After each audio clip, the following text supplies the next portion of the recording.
The internet gives us amazing new vistas of information, but it also opens the door to amazing darkness. I mean, one can figure out and search about your medical problem, about how to cook a turkey, about all kinds of things, but you can also go online and satisfy different sexual curiosities and sexual perversions.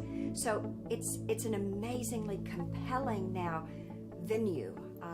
The field is ripe for people who are looking for information in the dark side, and unfortunately there's all kinds of information to be had. The effect that pornography has on the brain is amazing. It's compelling, it's powerful, it is highly, highly addictive. We are so fearfully and wonderfully made, and God made our brains that there are different kinds of neurotransmitters, neurochemicals that are congregated and are flowing through the pleasure center of the brain. Things like serotonin, a feel-good neurotransmitter, especially dopamine. Dopamine is a huge, huge player in addictive responses.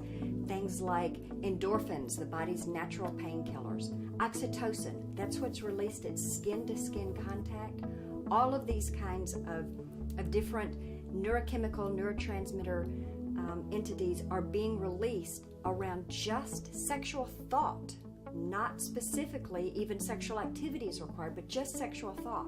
So think about that. Just the looking at pornography, just looking at it, and the lust that's arousing is firing on every single neurochemical transmitter that we know about that's pleasurable. Pornography is a one-stop shop for everything neurochemically that feels good.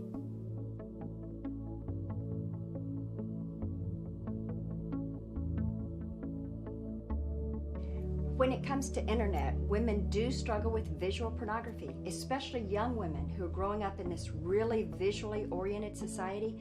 What we're coming to understand neurochemically is that our culture is literally rewiring women's brains to be more visually oriented. Stereotypically, we thought that was only guys, and that's no longer true.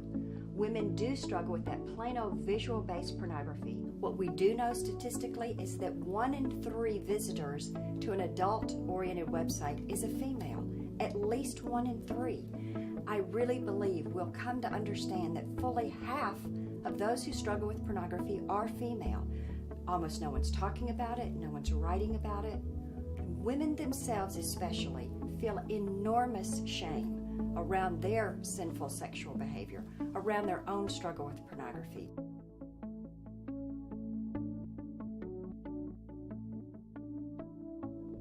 Women also, though, and disproportionate number, struggle with things like chat rooms.